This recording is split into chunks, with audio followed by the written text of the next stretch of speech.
tell the truth, and shame the devil. I love being black. All right, all right.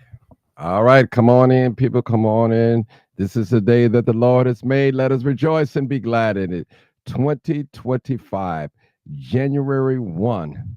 This is my first live of the year. Appreciate you guys for tuning in. It's been a wonderful, wonderful, wonderful, wonderful 2024.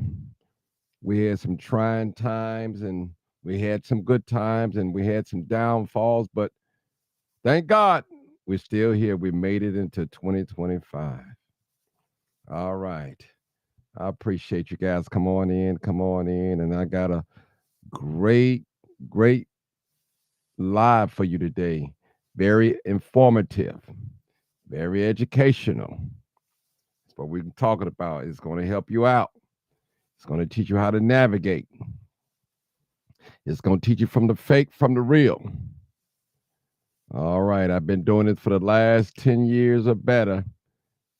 And I kind of like got a handle on what's going on. How to navigate in this place called Chicago. Come on in, people. Come on in. Happy New Year's to every last one of you. Thank you guys for the inboxes, the messages, the text message. For those putting on my page, thank you so much. You guys know I have been under the weather for the last 3 or 4 days, actually 6, 7 days. I'm each day passing by, I'm getting better and better and better. And take in mind, no medication. No medication. All right. Come on in. Let's acknowledge some of my guests. The real Donald Trump, what's going on? I see you. Victor Burks. All right. Deborah Singleton, I see you. Multitasking. I definitely see you. Lakita Childs. How you doing, Lakita Childs? Jules Smith, you and your grandbaby and your daughter. Appreciate you guys. Appreciate you. Tomorrow, Martin, Happy New Year. A Happy New Year to every last one of you guys. It's so good to be living in it. It's so good to be living. It really is so good to be living in the land of living. I may not have all my bills paid. Hey, I might not have everything that I want in life, but it's still good to be living in the land of the living. It's good to be living. But before we get started, I ask you one question. Well, not a question. I just want you to do something for me. I want you to share the video, like it, or tag someone. Do that for me. Do that for me. And I guarantee you this video will be a blessing, a help to your understanding as of to what's going on here in the city of Chicago dealing with crime. And I have a lot of people that follow me. I'm sorry, I got the thing around my neck wrong. I'm sorry, people. And a lot of people that follow me, right? And they're not from the city of Chicago. They're not from the city of Chicago. And I appreciate you too. So don't feel bad because I'm just talking about Chicago. There's no disrespect to New York or Alabama, Arkansas, St. Louis. No disrespect, but I know that they have us on a national level. That I do know that. No disrespect to other states, and trust me, I appreciate Atlanta. I appreciate Tennessee, South Carolina, Texas, Memphis, Minnesota. Oh my God, there's so many states that follow Martin Johnson, the crime chaser. I appreciate you. Don't ever think I don't do that. But I must get down to business right here where I reside at and tell the truth and shame the devil. All right. All right. And thank you guys for your prayers and your well wishes and your donations. I thank you so much. I really do. I listen. Coffee, no cream. Without you, I don't know what I'll do. I tell you, the Bible said we are workmen. We need each other. That's the first thing. Let me say that. We need each other. Trust me. We need each other, people. I would never say Ron Gilmore. I won't need you. Carefree 002. Happy New Year. Michelle James Smoothie. Okay. All right, Michelle Scott. All right. Just do me a favor. Just make sure somebody get it. We won't start until we get some enough people in here. I think there's sufficient amount of people coming on here. This is a new year. A lot of us coming into this new year saying what we ain't gonna do, what we gonna do, and how we should do it. And well, we're gonna see. We're gonna see. I tell you, it's been a trying 3 or 4 days for me, but I'm still here. I haven't thought about deleting myself or nothing like that. I'm glad I'm here, clothed in my right mind. Clothed in my right mind. My goodness. They said when you get a person mind, the body will follow. So I'm telling y'all, in this white supremacist society, they may control the body, but they ain't got this mind here. Trust me. They don't have my mind. They may have yours, but they don't have mine. I'll tell you. All right. Good afternoon from Michigan. Born and raised on 103rd. Darren Lee. All right.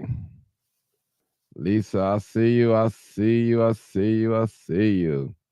Come on in. Come on in. Come on in. I want to text a few friends of mine to let them know that I'm on live, and I'm just excited today. I laid on the floor and the bullets was coming. I said, Lord, I'm gonna get on the floor. I ain't gonna be sitting up at this desk right here and one of them bullets come in and ricochet in mine and get me. I said, no, no, no, no. Uh-uh. Ali, I see you. I've heard Sharice. I see you, Sharice. Don Tyson, I see you. I see you. All right. I said, no, not me. And they was shooting too. I don't know what they were shooting at, but they were shooting. It's gonna come a time when you're gonna really need them bullets and don't have them. I'll tell you. And don't get me wrong, Ron Gilmore, what's going on? I tell you one thing. Let me just say this to you, people. I believe in weapons. I believe in guns. I believe that we should have something in our homes that protect our families. We should. There's nothing wrong with that. But you just to pick up a gun and decide that you want to test it out on some soul for no reason of all, just because of a flex or a frown or a car cut you off or a stare or somebody bumped into you, something is wrong with you. Something is wrong with you. Something is wrong with you. And we're going to talk about these homicides, and I might open it up depending on how I'm feeling tonight. This afternoon. Rhonda Thomas, I see you. Yeah.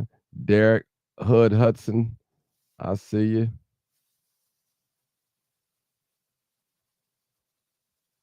All right. We talking about crime today, and I'm not. And listen, Brandon Johnson have not went out there and did a drive by on anybody. So this is a problem that was here before Brandon Johnson. When he's long gone out of office, it's still going to be here. It was here when Ronnie Emanuel was here. It was here when Lori Lightfoot and the Dailies. It was here. Harold Washington. It was here. All this crime was here, shooting and killing. It was here. So the cheap way out is to blame the politicians.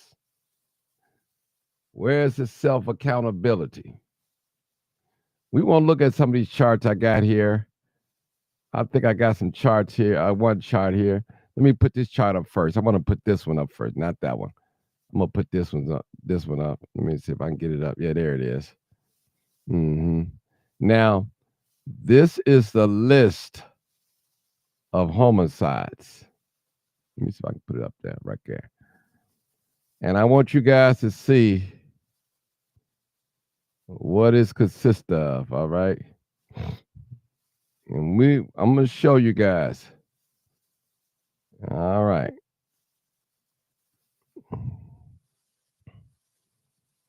I want to show you. This is the list right here. This is the list, people. This is from what? 14, 15, 16, 17, 18, 19, and so on. So now this number could go up and down right here. But I wouldn't say down, but maybe up a notch. 2024, we had a total of 608 homicides. Now, before you negative people get to thinking, not all of those homicides are black people. All right. Not all these homicides that you see up here is it gunshot victim. Majority of them are.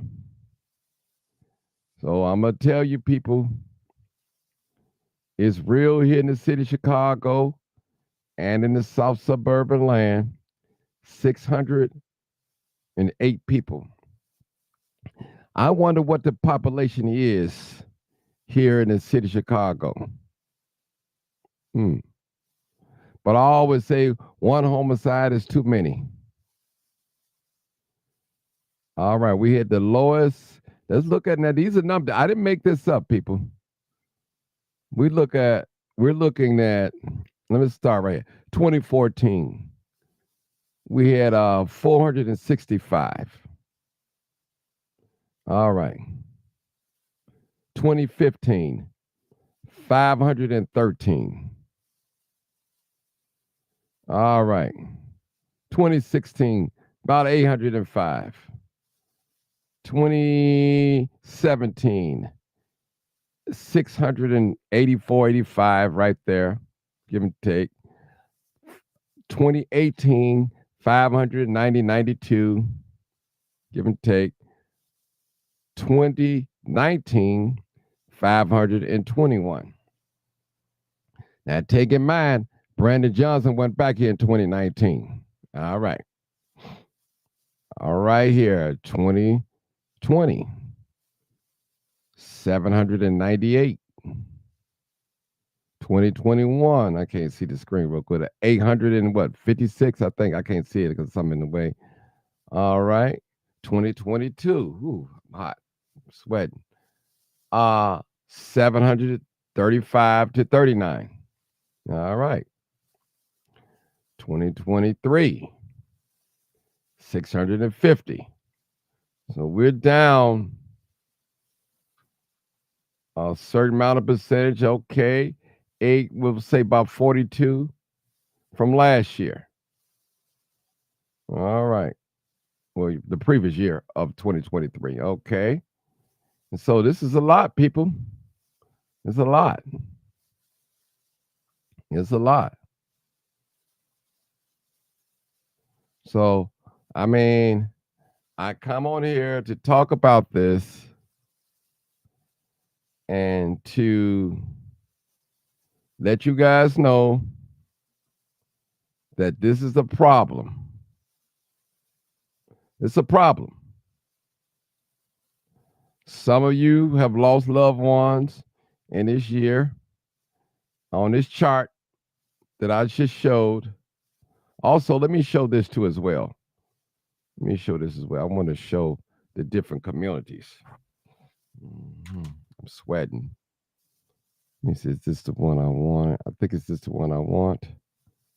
Let's see. Oh, yeah, we got that. All right. All right. That's not the one I want. This is the one I want right here. All right. This is the one I want. We want to show the communities where most of all the shooting was taking place. We want to show the community right here on this screen. Let's see, push this up like this. All right, push it open. I want to get it where we can see it real good. All right, we got Inglewood, we got Austin, we got Garfield Park, we got North Lawndale, we got South Shore, we have Auburn Gresham, we have Little Village, we have Grand Crossing, we have Near West Side, we have Humble Park, we have Chatham, New City, Roseland, West Pullman, Chicago Lawn, and others. Now, it shows the number of homicides that was done. So most of these that have I read off are predominantly black, with the exception of a few of them on here. I'm quite sure we know Little Village. That's not us. All right. Humble Park. That's not us. We have 77 communities here. We have 77 communities here, people. 77 communities here in the city of Chicago. We had 30 homicides in Inglewood, 39. 39 homicides in Inglewood. Let me break it up a little bit. All right. 39. Austin, 50. My goodness. Garfield, 32. North Lawndale, 26. South Shore, 35. My glasses on. All right. Auburn Gresham, 32. Little Village, 23. Grand Crossing, 38. Near West Side, 16. Humble Park, 16. Chatham, 26. New City, 15. I don't even know where that's at. Roseland, 23. West Pullman, 20. Chicago Lawn, 15. All others, 197. So this is what we see right here, people. This is the chart. I didn't make this up. Did not make this up at all. We're following crime. And some of us have lost loved ones. Some of us have lost loved ones. They are victims. Yeah. Mm-hmm. All right. Ron Gilmore said a lot of lives have been lost over foolishness. That is true. That is true. Someone said that Raven Harris had a few homicides here in Minnesota last night with as well. Okay. I'm in a small city in Florida and we have about 30 homicides in 2024. Okay. Hmm. So I'm letting you, I didn't put this up here to scare us. I didn't put this up here to scare us at all. I put this chart up here to allow us to see what's going on here in the city of Chicago. All right. Carefree 002 says strong families, economic development, educational empowerment, especially reading. This is the truth. This is my first live, people of the year, and I'm bringing you the stats. I'll bring it to you. Bring you the stats.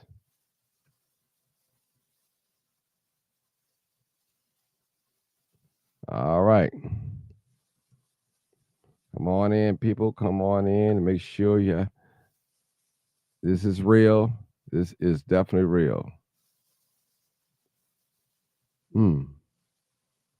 So I'm just showing you. I didn't make these up, people. This is what happened in the city of Chicago and surrounding suburban areas. And it's the homicide chart. Now, give and take, these numbers may be off a little bit, depending on you may have somebody got shot last night, but they didn't die. They may die tomorrow or something. So it goes, that's how they do the chart like that. So it's strange how they do it, but it's the truth. So I want to give my condolences to every family member that have lost a loved one in 2024.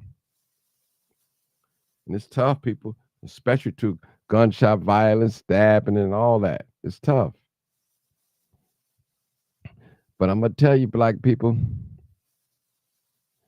we say one thing, not all of us, but a lot of this behavior, we encourage it. We have sons that we are afraid of, and we know they're about that life, and we know that they living by the sword, and we know that. And we won't try to encourage them to change their life or leave the city and start all over again. We won't do it. But a lot of us as parents, we just go along with all this bad behavior. And when your son gunned down somebody and be accused, now you want to fight the other side of the family because your son killed somebody. Isn't that backwards? They should be fighting you. And I see a lot of people. I don't go on a lot of crime scenes anymore. I've moved on. I do a little bit here and there. But people, it's a sad situation what I see. I see a lot of young people that's battling with some insecurities. And where they getting these guns from, I wish I can tell you. I tell you one thing, they're not making them. Well, you said, well, Martin, they making the ghost guns. Again, they're not making them. In order for these young people to make a ghost gun, they have to order the parts. And who are they getting the parts from? Come on now, make it make sense. Black people don't own no gun manufacturing at all. At all. Why is it that all these guns are placed in the black communities? These drugs are placed in the black community. For what? Why all the resources are taken out of the black community? You got to ask yourself this question.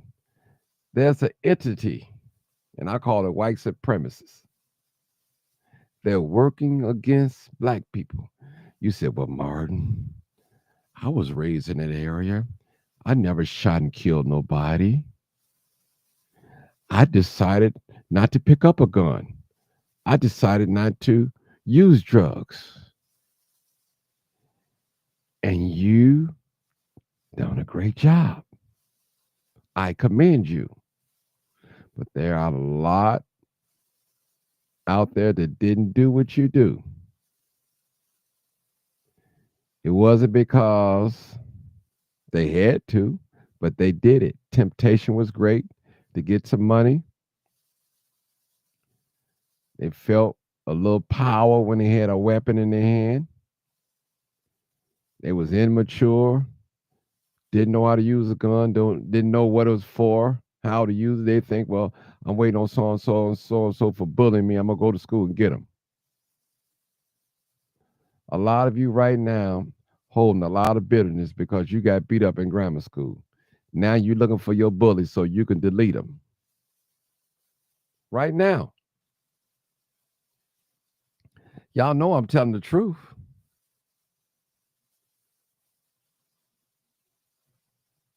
No, I'm telling the truth. So this is my first live of the year, and I'm talking about the crime stats. I see it. I see you, Ronnie Johnson. I see you, cousin Ronnie Johnson. I see you. Yes. Man, look at these numbers here, Ronnie. We had we had them up earlier. Let me see. Look at these numbers here, man. Let me just go to the chart year by year. Look at these numbers. Look at these numbers, man. Look at these numbers. This whole year. Look at these numbers.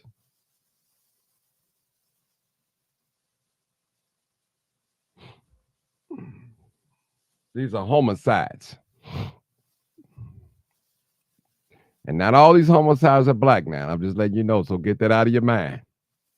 Not all these homicides are gunshot victims either. Some of them probably arson. Some of them probably stabbing. So there's more than one way to kill a cat, if that was say, if I may use that term. When I said cat, I'm just using a hypothetical term. It's a human, I would say. So forgive me for saying cat. Look at these numbers here, people. This is a sad situation here, right here. And right here, Ronnie, is a chart that's showing that all the homicides at the end of each year. So we have a total, I believe, of 608 so far for 2024, which is not bad comparing to last year, 2023, year before last, 2023. All right. Now you said, well, Martin, most of these killers are gang related.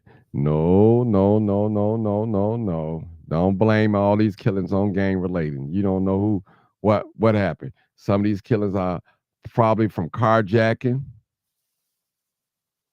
You got police shooting inside here too. A couple of police got killed. So you don't. Everything is not gang related. All right. This is deep. It's serious. It's serious, people. I didn't make this up. Sonya said her 14-year-old cousin was killed in 2024. So he's in this number right here. He's in one of these numbers, one of these victims. Yeah.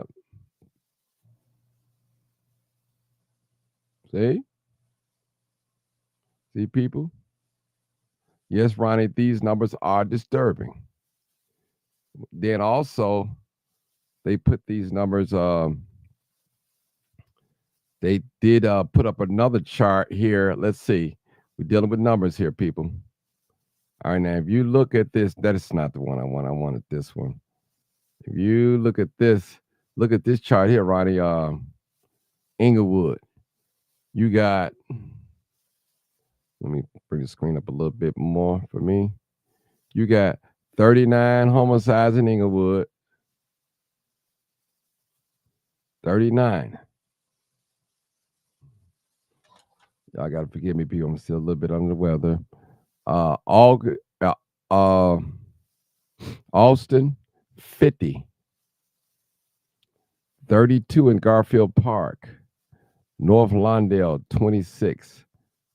35 in South Shore. Auburn Gresham, 32. Little Village, 23. Grand Crossing, 38. Near West Side, 16. Humble Park, 16. Chatham, 26. New City, 15. Rosen, 23. West Pullman, 20.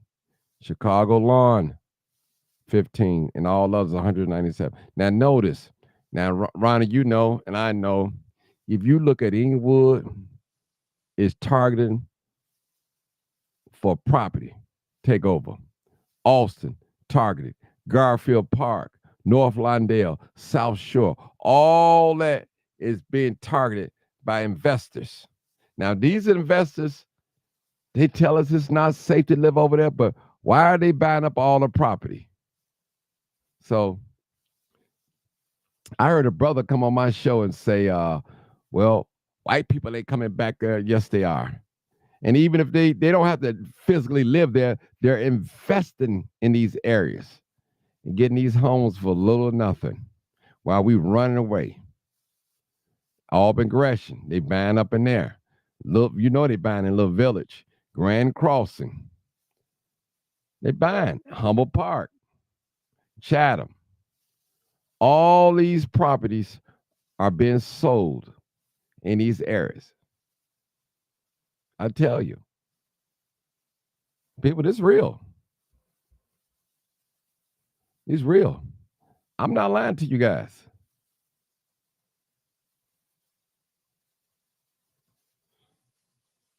I'm not lying. Add all those numbers together and you'll see what the plan is to keep black population in check. It's real, people.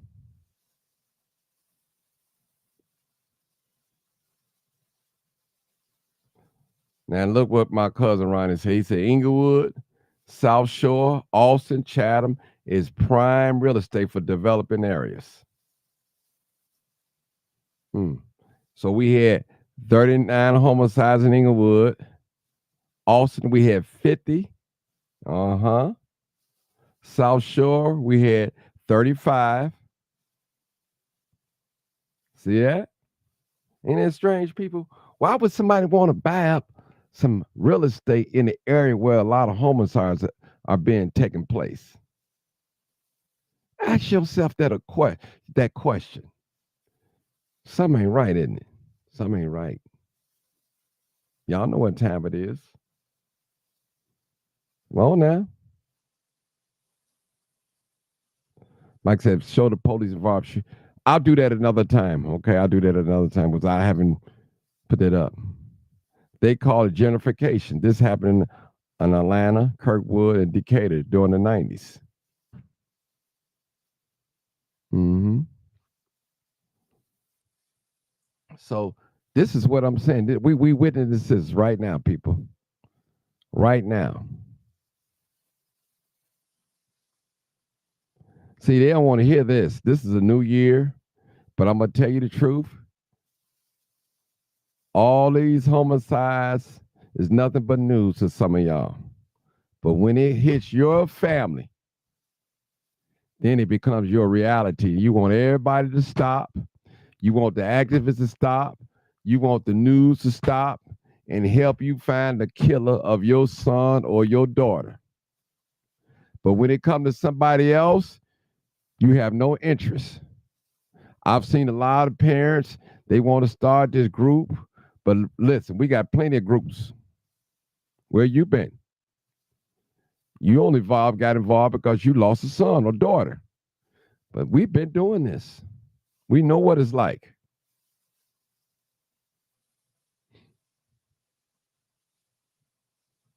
Of course they want our money. You know that.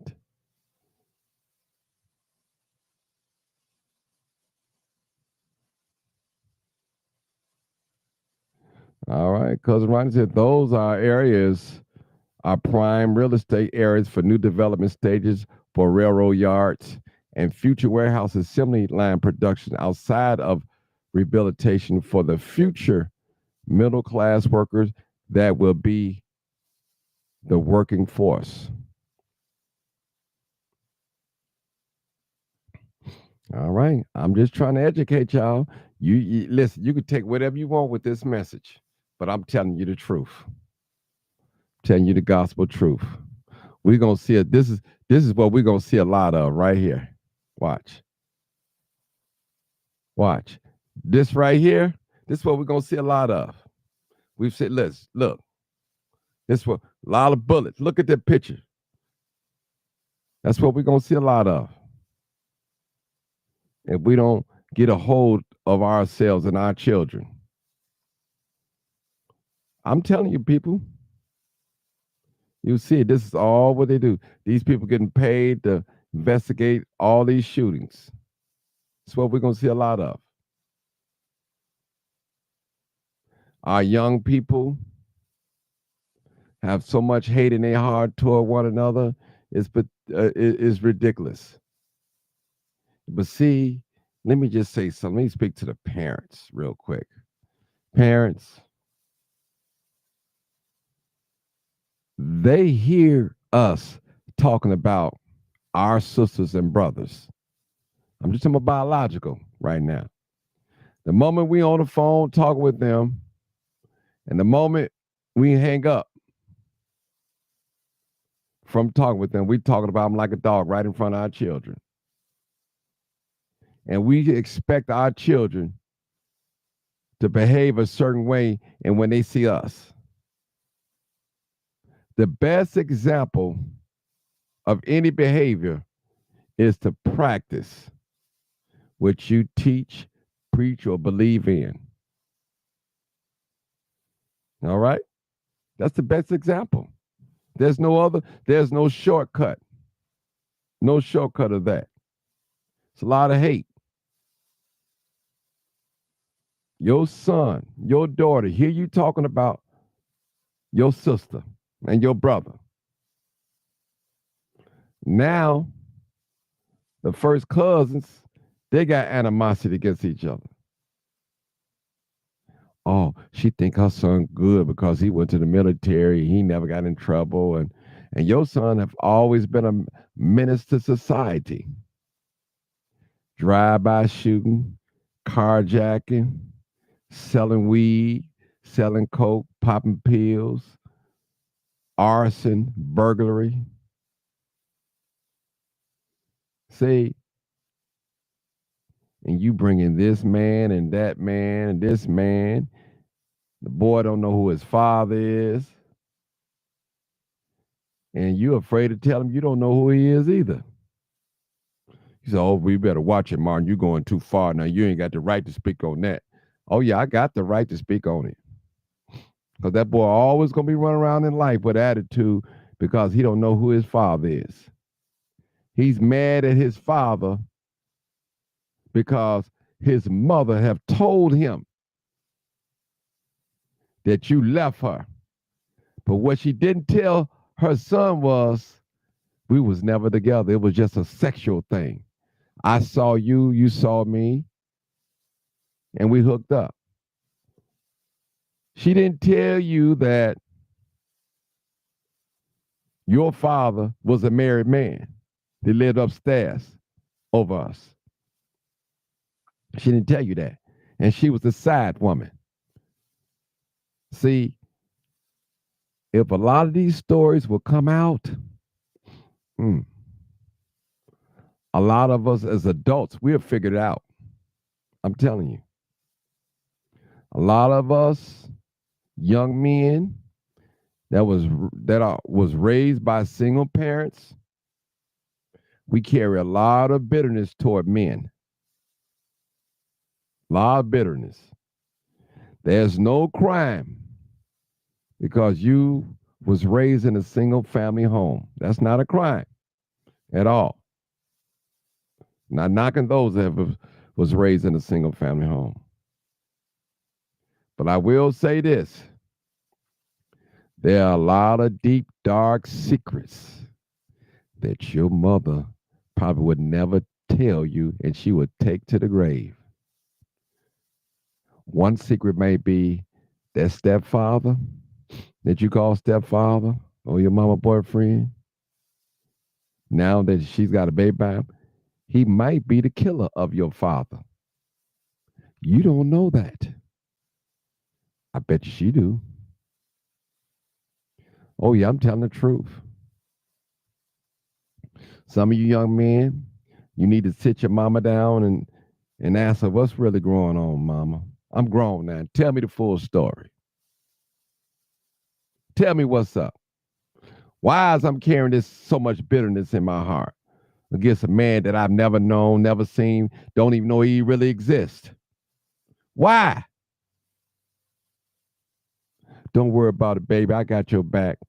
We don't need nobody. We can just me and you and God and all. We got each other. No, mama. I need to know about my father. I need to know who he is, what happened, what type of relationship did y'all have? See, I got to say, well, Martin, what this got to do with homicides in 2024? This can have a whole lot to do with it. Because your son is running around here mad, shooting up everybody. And what you doing? You pretend like you don't see it and know it. You holding guns in your house for your son. You seen your son on a surveillance camera committing a crime, a heinous crime. And you kept quiet and didn't say anything. You just deactivated your Facebook page, hoping your friends or other family members won't say anything. Oh, I'm telling the truth now. Let's keep it real. Let's keep it real. Let's keep it real this afternoon, people. Keep it real. Keep it real. I'm trying to figure out how your son have an extended clip, a switch in his room on his gun. Where did he get the gun from? Talk to me, parents. Now you on TikTok, Facebook, Instagram, looking good, dancing, parading around like life is good. And it may be good, but your children that's living under your roof is crying out for help. And all your attention is not focused on them, it's focused on your boyfriend, your man. Well, somebody else, man, that you're sharing. So we went around, we wonder why we got a lot of youth out here that don't have a I don't give a care attitude about nothing. They don't fear God.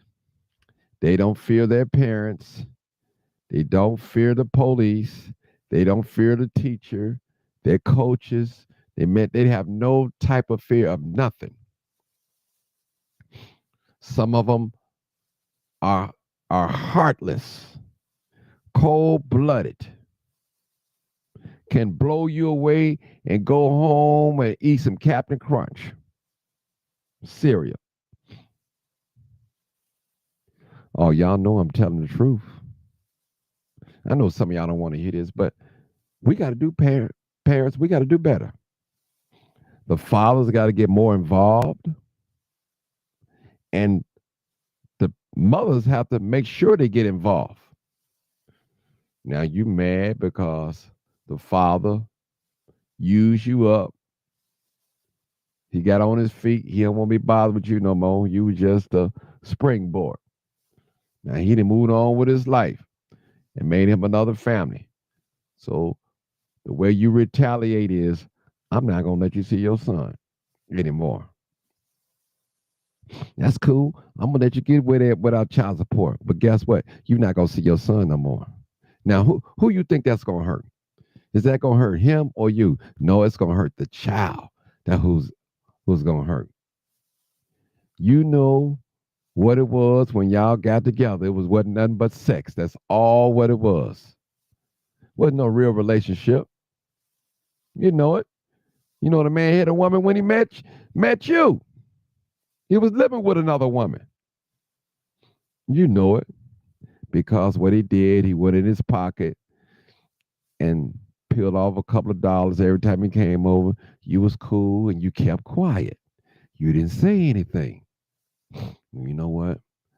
I don't care what he do when he around, wait around me. But I tell you one thing: when he leave, he'll leave me a couple of dollars on that bed on that dresser. And you didn't protect yourself.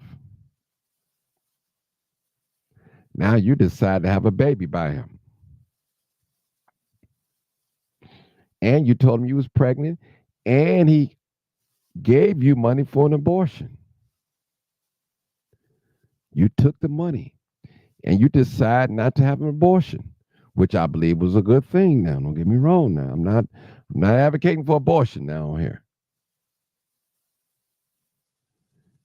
Listen, fathers, I'm not letting you off the slack this afternoon.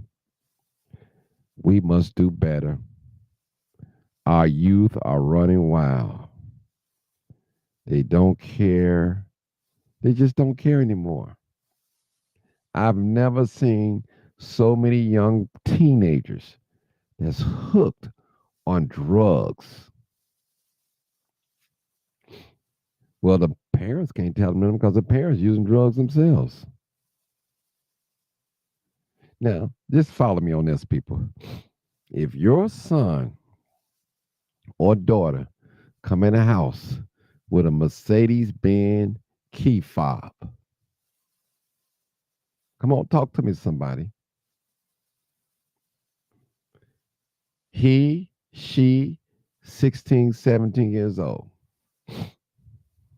Say, look, mom, my friend let me keep his car or her car. And you, oh, she did. Ooh, girl, come on, take me for a ride. Take me to the grocery store. And as a parent, you don't question that. You don't question that. Something is wrong with you. Well, I know my son. I know my. They don't know. We don't lie to each other. Listen, Can I keep it real, y'all? Just tell me, should I keep it real or yes or no? Because I can leave it alone. I got to keep it real. I just got to keep it real. Even without your permission, I'm gonna keep it real. Listen, you know your daughter or your son come in the house with a Mercedes Benz uh, key fob. They doing something. It might not be selling sex. It might be car cracking. It may be carjacking. It may be armed robbery, snatching and grab. They doing something to have a car, a key fob like that. I'm gonna tell you. And any young person that's listening to me this afternoon, mhm, listen to me this afternoon. The end result. You see this screen right here? I've been to hundreds of these crime scenes. Hundreds of these crime scenes. And this is the end result. You can either be on either end. You can be the victim or you can be the perpetrator. This is where it's going to end up at, right here. Right here. CPD, Chicago police at a crime scene. Mother, I can tell when a young man is brought up in a single family home because his emotions is just like a woman. He's so emotional. He don't want to listen. He's upset quick. He's ready to fight.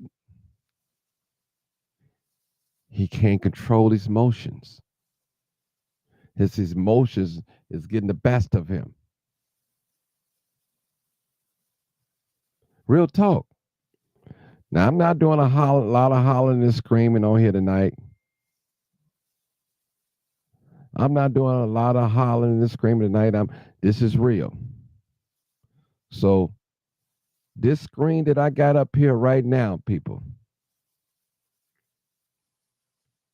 is where it's going to end at for your son and my son if we don't reach out for our daughters.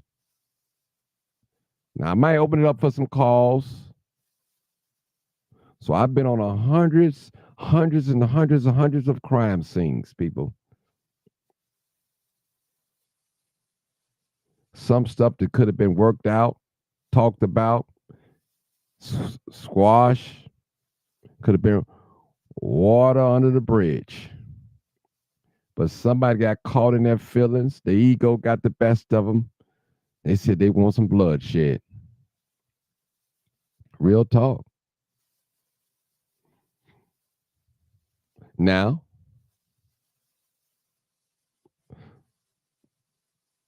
Mr. Ronnie Johnson said a lot of these parents resent being parents. They enjoy the adult decision to have fun with other adults. Well, it's time to grow up now. Listen, people, this is 2025 right now. And if we ain't careful, that chart of all them homeless, 600 some people that died last year, a violent death, it can be repeated this year if we're not careful. Just imagine if every young black parent, Hispanic parent, get a grip of their sons and their daughters. And we all go on a campaign and say, I don't want my son to kill your daughter. I want my daughter to kill your son. This probably would be a better place. We can live, people. And I know we have a lot of outside influences, such as the music. He said, there you go again, Martin, with the music. I've been listening to music all my life. I never went out there and shot and killed nobody. I never sold drugs. I never did that. Good for you. Good for you, sir, ma'am. You're one of the fortunate ones that you didn't do it. But what about those that did do it? Go out there. Felt motivated to go out there and use a weapon to kill somebody because of music. Come on now. Like they said, a little gin make you sin. The music may influence you to do some things that you wouldn't normally do either. Put you in a certain mood. Y'all know I'm telling the truth. I know you're praying that your little teenage son ain't listening to me, but he should be listening to me so I can tell him about his mama and his father, his so-called father. The real father's dead because the father's over him now, had his father killed. Him and his mama was involved in it. He don't know that though. He said, ooh, Martin, that's a deep statement to say. Oh, it's real out here, people. It's real. Listen, it's not just the young men, it's the women. They evil too. They treacherous. Remember, I used to tell you all the time, y'all always blame the young teenagers out here shooting, killing. I said, these women out here doing it too as well. We've seen just what happened on 5300 West Chicago Avenue. The woman was on house arrest. She still went out and met the girl and stabbed up. People, this is what our world's coming to. Nobody wants to acknowledge what we're doing. Black people, if you waiting on Brandon Johnson, the mayor of the city of Chicago, or the police superintendent to stop all this killing and all that, it's not going to happen. I just showed you on the chart where killing was going on since 2014 with all types of different mayors, white mayors, black mayors. So the cheapest thing that we can do, we could blame it on Kim Fox. We can't use her no more for a scapegoat. We could blame it on the mayor. It's because we don't have this. That's why this is. Brandon Johnson have not told no young person go pick up a gun and go shoot somebody at all. At all. He have not told nobody to go shoot nobody. Oh, Martin, you only saying that because you voted for him. Man, I voted for him, but I got to tell the truth, shame the devil. He's still the mayor. When I spoke with Brandon Johnson before he ran, I said, Brandon, you're not going to be able to stop crime, period. You're not going to be able to stop it. Now, you could put some things in place to help keep crime down. Some people got revenge in their heart, retaliation in their heart. They got hate in their heart. Some people just naturally evil. They get a rush when they see blood. Real talk.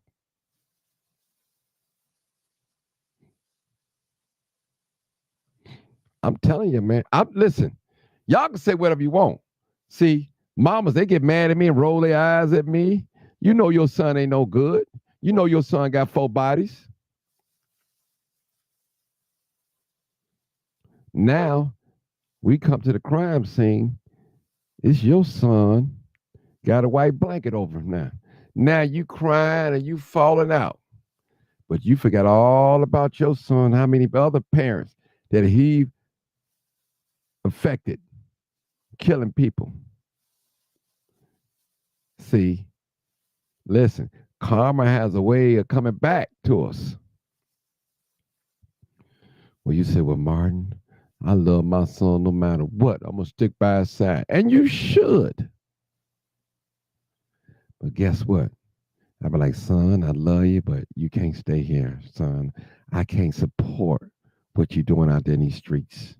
And I can't allow your behaviors to come back to this household with the rest of your brothers and sisters. Something happened. So I'm gonna have to ask you to leave and not to come back here no more till you change your life or leave town or something. I give you a couple of dollars and you can leave and go for a new life. See, now we dealing with a generation. If I can't get you, I'm gonna get your mama. I'm gonna get your brother. I'm gonna get your sister. Talking slang now. Real talk. So, mama, we got to make a decision. What are we gonna do? Are we gonna harbor the killer?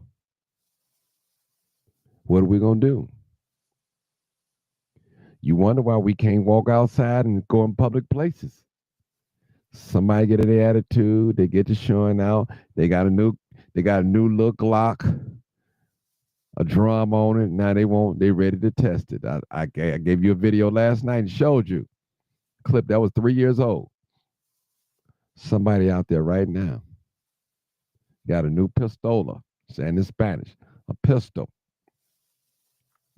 and they ready to test it out. Now, I ain't talking about at the range either. On some real live bodies, living people. Real talk. We're going to have more and more of these crime scenes you see right here on this screen. If we don't get it together, people, of our own people, I'm talking about black people now, our black people, for some reason, we just don't like each other. I don't know what it is. You can go on these different internet sites. You have all black people. They hate black businesses. They hate black politicians. They hate black preachers. They hate black activists. They hate black police officers. They hate everything that's black. When you say, well, Martin, black is a color. Well, get pulled over by one of these police, they're gonna show you what color you are. Well, who you claim not to be. They're gonna show you. This is our land. No. Who got the biggest gun? Who got the most gunpowder? That's who land it is. Who make the gunpowder? Who makes the guns? That's who land it is. Who calls the shot? That's who land it is. It ain't what it used to be, it's what it is right now. Who's in control right now? I'm not saying erase your history, but I'm asking you to be real with yourself.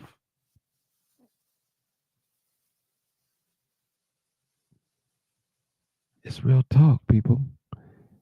Real talk. All right, people. Do y'all need me to open it up, or you need me to go to the call lines, or after y'all had enough? Just tell me yes or no. I'll open it up for some calls, but if not, I'm just about done.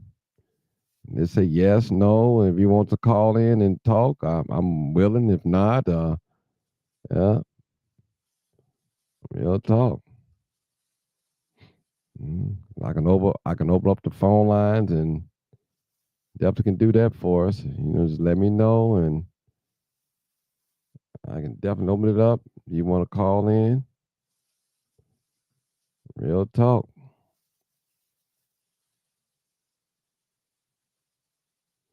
Real talk. Yes, it starts at home.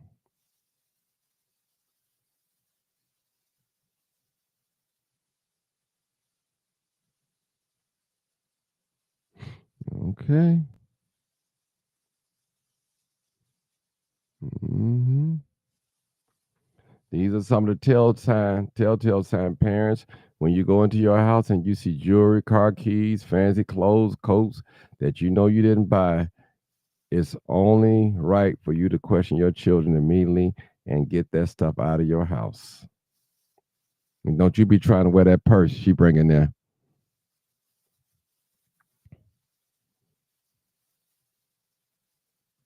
All right. All right, people. I think I'm gonna end it right here. All right, look, Ronnie going hard tonight, boy. And this evening, my question to all the parents in the community: when you see youth riding around in expensive cars and they don't have a job, it never dawns on you to ask questions to your children, nieces and nephew. That's a good question. All right, all right, people. I guess I rest my case. Thank you for tuning in. Thank you, Facebook. Thank you, YouTube. Make sure you guys share the video, like the video, share the video. It's not a popular video amongst people that don't want to hear the truth, but the truth don't need no help. Somebody said, open it up. I right, one person said, open it up. Open it up. All right, how many people want to open it up? I got one person said, open it up. Open the phone lines up. All right. Let's see. Open it up. Let me see if I can open it up. Let me see. One person said, open it up.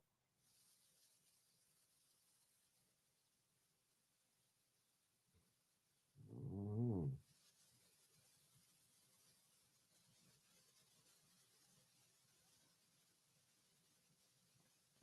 Hey, caller, this is Martin G, aka the Crime Chaser, live, uncut, unedited broadcast. Just before you speak, please turn down all your audio. Please turn them off or down, and do not have us on speakerphone so we won't have an echo. And we'll be with you shortly. Thank you so much. All right, the phone lines are open. Phone lines are open. Let me type the number in. 872-299-0808. Come on, call in. It's open. It's open. I open up the lines. 872-297-6389. Call in. Mm-hmm. Call in, people. Call in numbers. I'm gonna post it out here. All right. All right. We got one caller so far. 900. Oh, we got my Atlanta friend on here. All right, 900. Let me sit back and let you talk. Go ahead. Hey, Mari, Happy New Year. Happy New Year to you. I hope you have a prosperous New Year this year, and it's good to hear your voice. All right, go ahead. Oh, yeah. hmm Okay, so yeah, I listened to your whole video. I'm just here getting ready for the day. And, I agree with everything you're saying. And I don't know if you did a video or a post about those two girls on Chicago Avenue. I don't know if have you done No, I anything, have you haven't said done. anything about it? I just put up I put up a thing where it's showing that the girl did it. I haven't did it. I haven't talked about it, but it's a sad situation. But go ahead. I know exactly what you're talking about. Yeah. So, my mom, she lives on like really Chicago Avenue in Austin. So that's only a few blocks away. And so it was really sad to hear about that. But I saw the video. I don't know if you saw the video before they took it down. It was two videos. Did you see it? No, I don't even watch them type videos like that no more. But go ahead, tell us Well, about it. Tell us about it. Mm-hmm. the first video, somebody's recording from like a car, and it's a little bit of ways away, but you can clearly see them fighting. and I was reading the comment section. And I didn't even realize that the girl had an ankle monitor on, but somebody was saying if you look closely, you can see the little green dot flashing on her ankle. And I went back and I watched the video before they took it down, and I'm like, yeah, okay, yeah, I can see that green dot. So that that told me that she was on house arrest. And then, there's another video where somebody, during the video of them fighting, you can see the cop car pull up and everything, and they don't rush in and try to stop them, but they get involved. In the second video, I'm not even sure how this happened, because she was on the ground and the cop cars were around and everything. She was on the ground and she's taking her last breath. It was really gruesome to see. Somebody actually recorded her, she was laying on the ground, not moving, not saying anything, and she just took this one big breath, and then she took another big breath, and then somebody in the background saying, "Oh, she's not moving," So really, a lot of people watch this girl take her last breath on camera, because later we learned that she was killed. So it was really hard to see. I'm glad they took the videos down. But yeah, that's just part of the situation. And just some other stuff that you said, it's so true. A lot of these men are very angry and they have emotions like women, because their moms never told them who their father was, or just told them their father didn't want anything to do with them. But in reality, the father just didn't want anything to do with her. And you're right. A lot of it is it wasn't even together. I saw you, you saw me. We got together a few times. That was that. And the man was married, or he already had a girlfriend. I know this situation. I got people in my family that whose exact situation is this.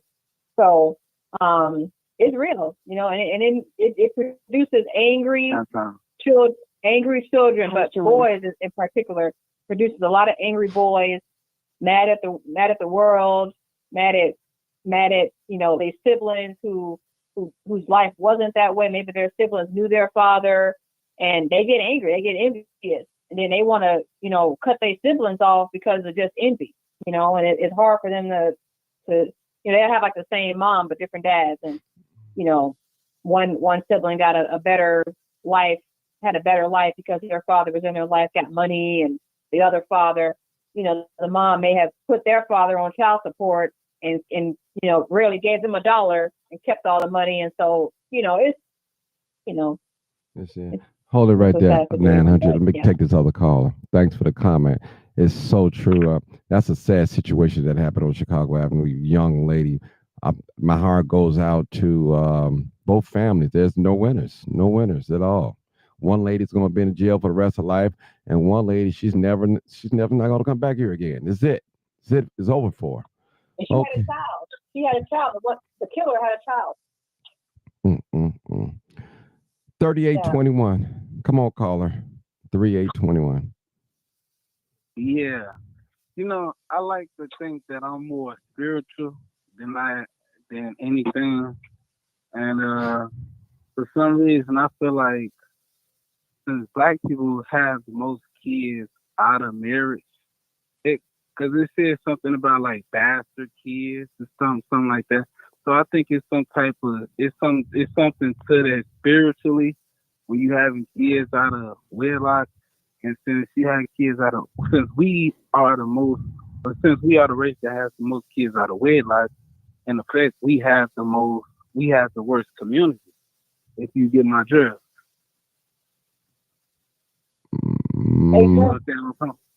You know what? Hold it. Maybe somebody find out. Let's find out a number on that real quick. What he just said. Now, are we the ones that have the most children out of wedlock, like the Black race? If somebody can find me a number, find me a statistic, but find me a number. I don't want to hear no talking on it. Just find me a number. Somebody send. I've already looked at the number. It's upwards of 70% of Black children are born out of wedlock today. Okay. About 70%. Okay, 70. Wow. Okay, well, how many born in the other races out of wedlock? That's what I'm asking too. So you don't know. We got to look the number up, bro. We can't get on here and just assuming some things sometimes. I looked at it a while ago. Okay. But I'm saying, at the same time, you looking at it like the that rate is 70%, or even the pregnancy rate is high, and the marriage rate is low. So it's like we not getting there, and we just having these kids, and like I say, I'm more spiritual minded, so I'm thinking it's something to that, like it's something to that, because I think when you doing that, you having kids out of a God's covenant, which is what marriage right is. here, Martin. Okay, go ahead. Let me hear it. Okay, Hold on, my brother. This is from Pew Research. This is a well-known organization. Blacks, 69.3% of births are to unmarried women. American Indians, 59.3%. Hispanics, 41.6%. Non-Hispanic white, 21.8%, 21.9%, and Asians and Pacific Islanders, 15.6%. So, like I said, 70%. Okay, all right. That's tragic. That's tragic. Okay, go ahead. 3821. That's really the only point I wanted to make, really, because again, I always felt like it was something to that, which is why me personally, I never had kids, so that was just, I'm real big on that. And one other thing I wanted to shout out Sharice, right, because she shouted me out in the comments, so that's it. Okay. I just wanted to make that one little point, and maybe y'all can get feedback off that. I don't know. Okay. All right. Well, I just want to tell you guys something about unwed marriage and all that other stuff. No one has control if their parents going to be married when they come in. And that's out of our control. But that doesn't mean that we got to go with the norm. So I respect you guys that don't have no children and decide not to have no children until you get married. And I believe that's the right thing to do. And that you can't talk against that. That's the right thing. But we do know that people that have gotten married have gotten a divorce and did the right thing and waited and did right things. The reason why I don't know, but we do know that women are the number one people, black women, to divorce a man before another man will. That we do know. Right. That's a fact. That's a fact. Now, why is that? I don't know, but it is what it is, according to their numbers. And, Yeah, because it said that pretty much black people getting divorced at like almost an 80% clip. I think if I think that's somewhere, and that means pretty much a lot of the kids just being raised out of single parents. A lot of these kids, and you said it's like 600 murders. I mean, these kids out here carrying the machines on them everything more times than not, because man, it's crazy out here. Yeah, you can't say too much about the young girls too, because the young girls, they playing a part in this too. It ain't like back then with these girls innocent, man. It was these girls be getting these dudes set up and all types. Man, it's a lot going on. Brother, they would listen. I'm older than you. They was doing it back in my day. The women, they wasn't innocent back then either. So don't let them fool you. Trust me. Like I said earlier, some of these young boys, they stepfather, who his stepfather, he had their real father killed so he can get their mother. And they worked in on it together. Right. But they don't know that though. Right. And they can get it. But see, they don't know that. Yeah. They can all get on these news and say they kid was this and that. Hey, look, I ain't gonna lie to you, because a lot of these kids that got killed this year, I'm talking under the age of 18, they can get on the news and saying my kids this and that. Look here, man, you don't know what your kid was into. So don't be out here just spreading that false information, because it's better to just keep quiet, because man, that he might come back your way. So. Man, a lot of these kids into some stuff, man. Well, but not just the kids, the parents too as well, brother. Because let me just say you this, bro. As a parent, I'm a parent and I'm a grandparent too. I don't want to believe that any one of my daughters out there selling sex. I don't want to believe that my son out there killing somebody, robbing somebody, if somebody coming to him. I don't want to believe that. So it's an old saying that says, loving eyes don't see no wrong. when you love somebody and you can see them doing wrong, but you don't That's see it. true. You don't see it. That's my baby. My baby wouldn't hurt nobody. That's my baby. Yeah.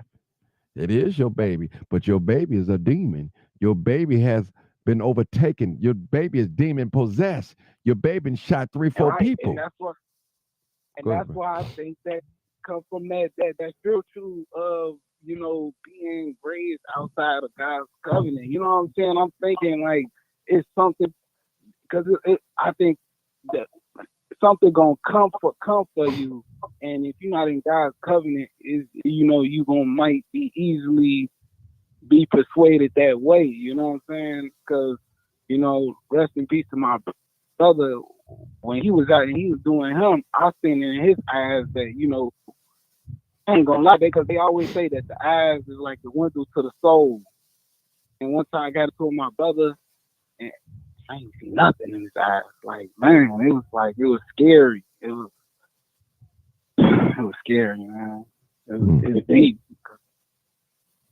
It was deep. I don't even want to speak too much on it, man, but I ain't see nothing. Mm. Wow. 9 years later, he gone, but it's scary, man, because a lot of these people out here ain't got no soul left in them, really. And Martin, Yes, go ahead. he's right, and I look at it from a Christian perspective because the Bible does, talk about out of wedlock, and it creates the picture that yes, a man and a woman should come together and be married first, and that is God's plan, and that's how He designed it to be. And so when you out of order, you're not going to have a happy and peaceful life. And the Bible talks about people who live their life contrary to God. Their life is going to be hard and difficult. And so when we look at the Black community and we look at the culture that we have, like you said, they women sharing men and they proud of it. They make songs about it. SZA, she made that song Weekend. And it is basically glorifying. Like, I have them on the weekend, you have them during the week, and young women are listening to this, and they living by it, and they happy. They taking photo shoots together, with the two girlfriends and the boy. And that was with this situation that happened with these two girls. They fighting over a man, basically, and so you live in your life like this. And you wonder why STDs and stuff is rampant in the Black community when you got a culture of women and men sharing each other. You're not getting married before you having children. You are right, having bastard kids. That's what you are. You're a bastard. You're an illegitimate child. I know that's not popular to say today, but back in the day, that's what you were called. And you wonder why your family lives are torn apart. Your families can't get along. There's strife. There's division. There's hate without a cause. You living outside of God's design, and so when you live in that way, you can expect chaos and division and hurt and pain. And so when we look at all this pillaging and killing, why do we expect our answer is going to come from a politician or it's going to come from more government funding? A lot of this is spiritual. It's God's judgment on us. And you can expect it to get worse.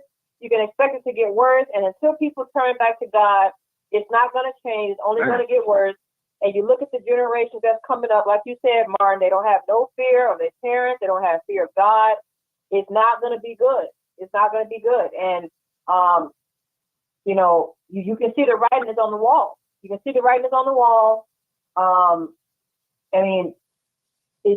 It's out of order. And the whole community, the whole world, but the Black community is out of order. It's been out of order for a while now. So, which I do agree. I do agree, even though I'm not the type of person that feel like religion is the answer. Because again, I'm thinking more spiritual in a way. Religion is it was more of a narrative that was pushed of that it was a God being a white man with long hair. I never really felt it. And again, I'm not really sure. Well, look, nobody's talking about the race. We're talking about the principles that's laid out in the Bible. The Bible is a manual for us to live by. Forget the race, okay? Look, read the Bible and the scriptures and the proverbs and stuff like that. The Bible tells us how we should be living our lives. And my point is, God has made it clear to us that when you go against His order, your life is going to be hard. The Bible says that the way of the transgressor is hard. When you transgress God's law, your life is going to be hard. You're going to expect nothing but chaos. And I see it in my own family, unfortunately, and I have to look at the painful writing on the wall. And the only explanation that I can look at is a lot of. You got me on loud mic. You got me on speakerphone. One of y'all got me on. I think it's you, 900. Okay. No, it's not me because I didn't hear it before. Okay.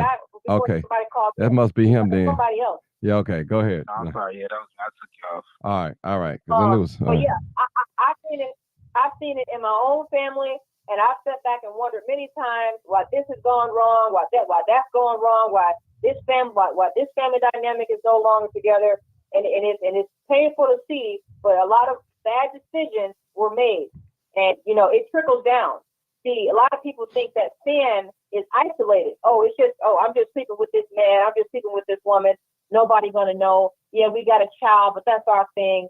No, it trickles down because now you're creating generational curses. And I believe in generational curses, by the way.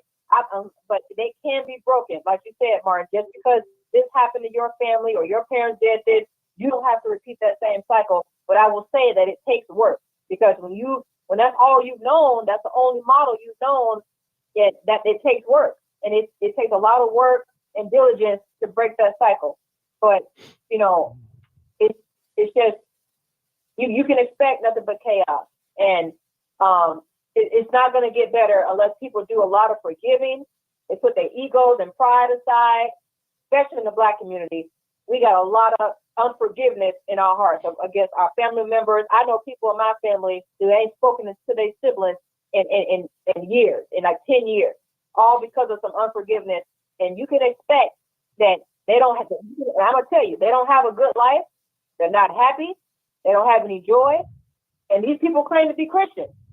But, I don't see any fruit in their lives because when you live in contrary to God, and you're not trying to do anything right, you're not trying to see the error of your ways and coming clean and being humble and asking God for forgiveness and trying to turn your life around, life is not going to be good for you.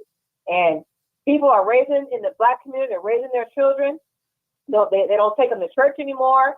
They don't read the Bible to them. They don't, talk to them about God's word or any kind of. Well, I'm sorry. I feel like the church corrupted in a certain way anyway. Oh, back. Well, okay. Well, look, the church is a separate issue. Okay, I'm not talking about these modern day churches today. A lot of these churches today, it's a money grab, all this stuff. But that's a different story. I'm talking about you can have church in your home. First of all, the point is a lot of parents today, they are not the authoritarian parents that we had when we was growing up. They don't instill that type of fear and authoritarianship in their children anymore. They let their children do whatever. They make excuses for their children. I feel bad for these teachers nowadays that it's no longer if your child did something wrong. The parent coming up to the school, they looking at their child sideways like, why you giving the teacher a hard time? Why you getting bad grades? No, they look at the teacher now and they asking the teacher, well, what are you doing wrong? And see, when you're doing that in front of your child, you're creating a victim mentality in your child, and you're creating a menace to society by basically showing them that, hey, you can do no wrong, baby. It's not your fault. It's their fault. And so when you raise children like that, and then you combine that with unlimited and unfettered access to social media, they're giving these kids phones. They're not monitoring them. You see these girls on social media, Facebook, TikTok, all this stuff. They 11, 12, 13, taking provocative pictures. I can go on and on, Martin. We got a lot of serious issues, and most of it is spiritual. And people can march, they can demand, they can vote politicians in, they can write Trump, they can do all this stuff. They can hold candlelight vigils. fundraisers is never going to change until God gets back into people's lives and hearts. It's never going to change. Yeah, it's actually that's a great point. What's so crazy is that I think in Florida they actually trying to ban social media for kids under I think a certain age. I think they need to do that throughout America because it really didn't get to a point. It's crazy. In Chicago, actually a couple years ago, I think they really just started this law during the summer. And I said this on a couple shows ago that they actually put a curfew on kids to be downtown after a certain time. Because I don't know if y'all remember after a couple years ago, it was making the news that they was down there just messing stuff up. Like real talk, they was down there just messing stuff up. And they was locking kids up. They got it all on social media. It was crazy. I don't know. You know, like I said, I think it's a spiritual thing as well. Like she said, they can do all the marching and the father flagrant over there on 78th and Racine, they still march right. I think every Friday during the summertime. They can do that every Friday. It don't matter. And you know what? If these preachers out here really cared about their flock, they would be saying the same. Now, I'm sure there are some pastors out there who are saying what I'm saying because I was walking on Chicago Avenue some years back in the hood, like right by Austin, and I saw a big banner on a gate, and it said, "Until my people," it said, I forgot the exact verse, but it's in the Bible. It said something like, "When my people turn from their wicked ways and hear my cries, then will I forgive their land and heal their children." And I took a picture of that because that is so true. And I thought that was a perfect place to place that verse where all this crime and stuff is happening in a neighborhood like Austin. Because it basically saying, until my people turn from their wicked ways and turn back unto me, then will I hear their cries and I'll bless their land and all this stuff. You see all these people crying on social media. Like you said, Martin, they get on here, they crying, and when it's their family, but when it's somebody else, they don't speak up, even if they do know who the killer is. Mm-hmm. And it's hard to feel sorry because not everybody is guilty, but because you're paying for the sins of your community. Because, like I said, sin is never isolated. Sin affects everybody. You have a child out of wedlock, they have a child out of wedlock, then those children, they grow up and have children out of wedlock, and just other sins, it affects everybody. It doesn't just affect you. And so, what it really comes down to is selfishness, because you don't care enough, you don't love your children enough to tell them the truth. And that's what it is. A lot of parents out here do not love their children because the Bible says that true love, it warns. It warns. True love warns.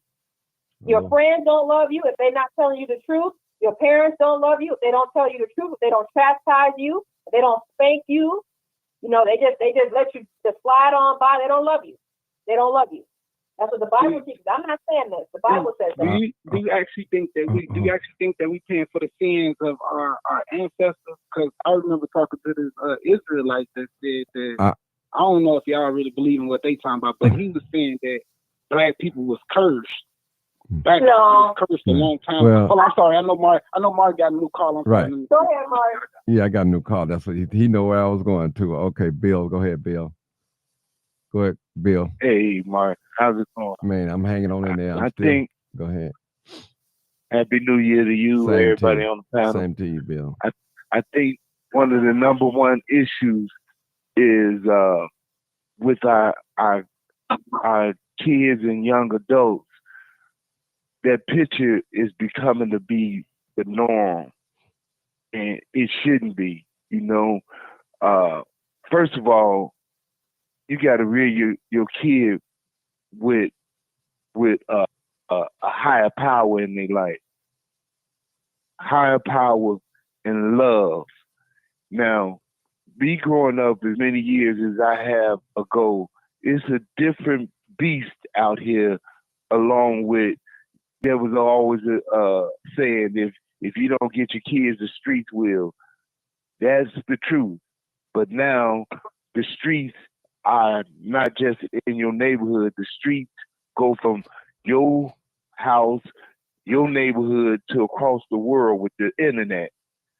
And in most cases, kids gonna do, for the most part, what their friends want to do, from peer pressure to the fact that the parent don't know.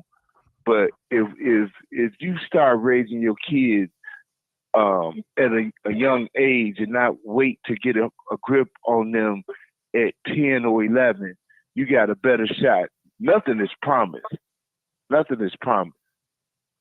And we got a sector of us that do well at raising our kids, but there's a sector that don't want to accept responsibility, like promoting family. Promoting family is promoting the future for your kids, not marriage or whatever. Be concerned about what your kids want to be as they grow up. And you're supposed to support your kids, and most parents are not going to turn their back on them. Family. Marriage is family. Yes. It's one of the things.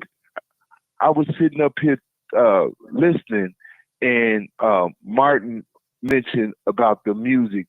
In 1988, 1990, you could have never told me that the music that I listened to, rap, gangster rap, would influence crime. No way. But I'm here to tell you it does, cause yes, it does. It promotes it. I'm here to tell you, man. I'm one of the people who was here before rap came, love rap, still like rap to this day. But I'm here to tell you, and I've been in these streets. I've done almost anything you can think of besides rape and pedophilia in these streets. And never once when I was listening to committing a crime, whether it was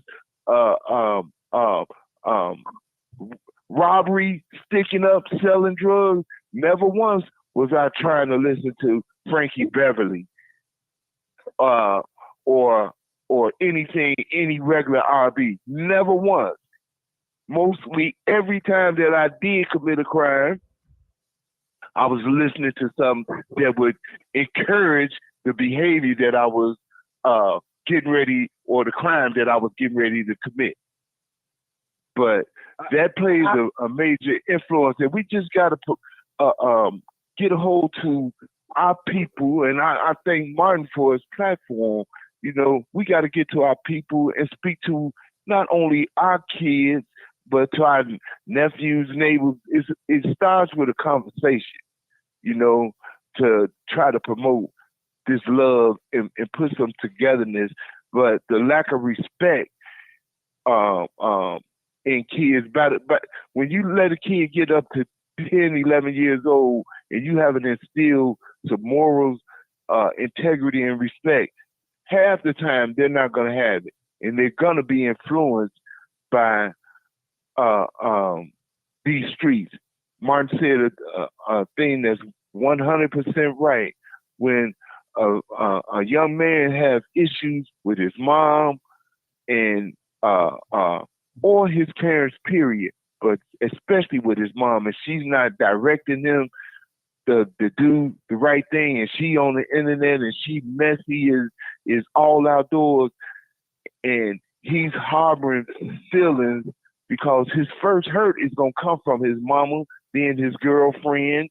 And so he has a disdain, and he's going to display that.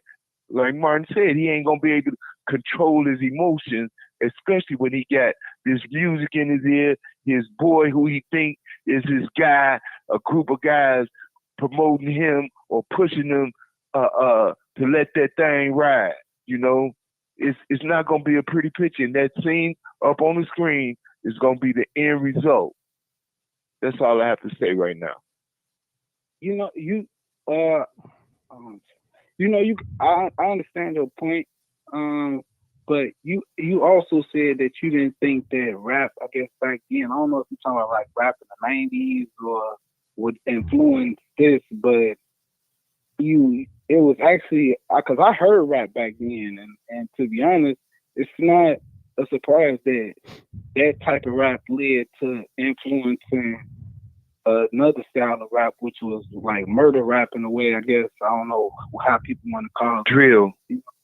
Drill, yeah, drill rap. Okay, that was influenced by that. You know what I'm saying? Like, of course, our y'all influenced us. I mean, it's just a trickle down effect. So, I mean, I ain't listened to a lot of rap back then, but the rap that I heard, like from NWA and all them, they pretty much talked about the same stuff, like killing people. Or, I mean, they said police brutality here and there, but for the most part, I heard rappers talking about killing back then too. Well, what's the difference? Yeah. It's no difference. If you heard me, I'm agreeing with exactly what you're saying. It plays a major influence, and like I said, I was around when rap started, not just gangster rap. And I like gangster rap because it told our story, but it then got to the point that it used to tell our story, but it's gotten out of hand because there's a lot of more elements that's elevated in it. When I listened to rap, it was about what you had or dissing an artist or another rapper because of his clothes or whatever. Then it turned to gangster rap, in which we were telling our real hood story, stuff that was actually happening. It has elevated to, my opinion, having more jealousy and envy in it, and revenge, and then who's the toughest. There's always been a bunch of tough guys when I grew up in the hood, and most people knew they boundaries, but everybody wanted to have, with this avenue of the internet, want to be the toughest, want to be, whether it's them or they clique, want to be known to the point that they'll tell on themselves, and it's crazy. It doesn't make sense. It plays a major influence. Everybody definitely gotta understand that their kids is definitely getting imprinted on. You know what I'm saying? I don't really want to speak on nobody's names, but the rapper that died in Atlanta, he even sort of influenced the a lot of his name, King Von. Just say his name. I don't want to say people's names. I'm not really into that.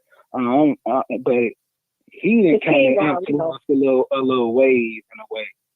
Now, so I mean, people just got to protect their kids, man, because not only is the rappers, influence them, but you got people you got certain spirits coming from every which way. You know what I'm saying? Because again, I think it speaks in the Bible where yes, kids are the most impressionable and most easy to vulnerable spiritually, and you know what I'm saying. So yeah, you gotta protect your kids, man. It's still important. You gotta protect them every which way. Let me. I just want a warning shot. Yeah. I want to say something. I just listened to everybody talk, processing it. I don't think nobody was wrong tonight. Well, this afternoon, because everybody had their point, and I see exactly where everybody coming from. It's a job that need to be done out here.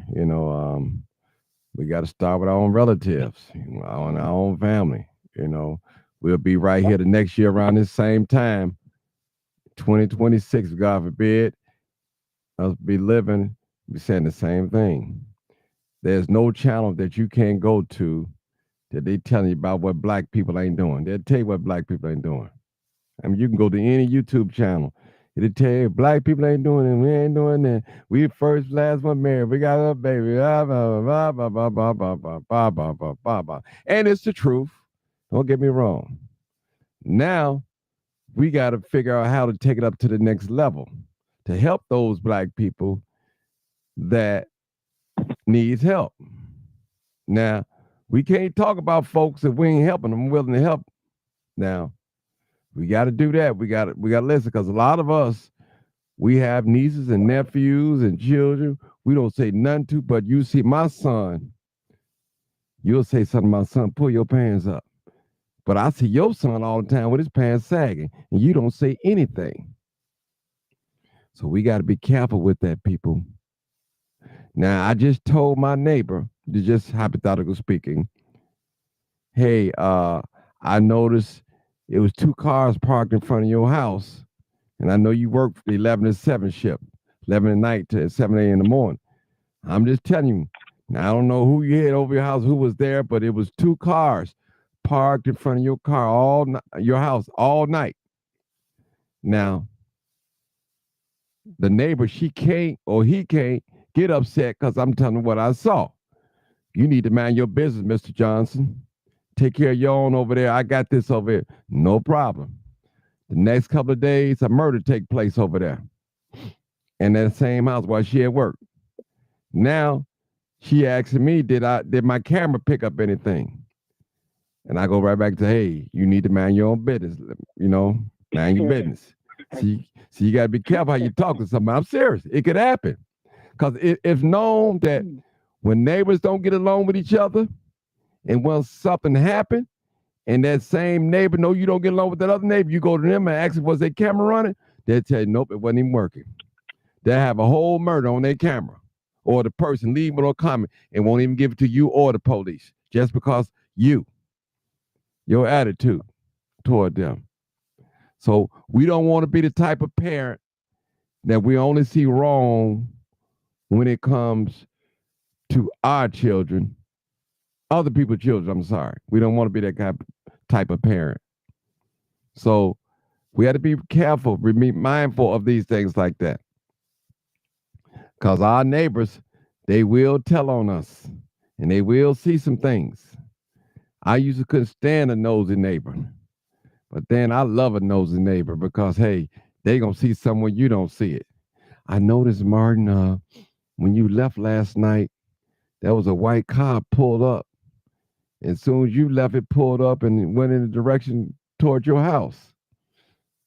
See, I maybe need to know that.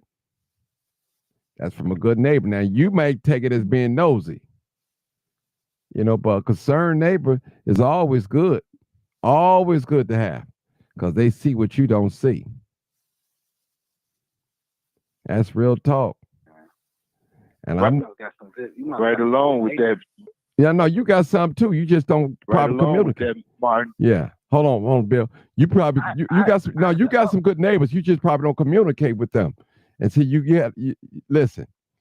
You got some good neighbors. Up on one of my neighbors. Yeah.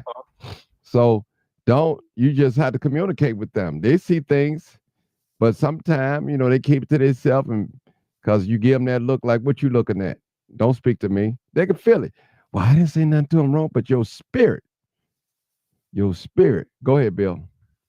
Oh, no. Yeah, I try to keep my spirit intact. I told you, I'm more spiritual, baby. I'm smiling and everything. When you see me, I don't try to go some fast. I know how it goes. I ain't gonna lie. I'm sorry. In that same case that you're speaking on, Martin, it plays a big part. That same child, whether they 8, 9, or 10, and they parent come out and respond negatively to a neighbor telling them something, they grabbing hold of that and eating it up. They know they can go that extra yard. When they come back in the house and then had it out with the neighbor, now this same kid or teenager think, I'm not supposed to be friends with my neighbors. They talk too much, and I could pull it. Now, not only was it a car parked in front of the house with a group of teenagers or whoever in that person's house, now they got 2, 3 cars. Now they having parties. Now they can come and do just about what they want, because they parent is not going to draw off of what the neighbor said. A nosy neighbor will keep. It's a start to keeping the community together. set boundaries, because I knew as a teenager, it was certain things or certain ways that I had to move, that I had to respect my neighbor, because my mother, my father wasn't gonna be out here arguing and fighting with a neighbor when I've been wrong or doing something, especially against what they have said. That's how you build a village. That's how you build a village.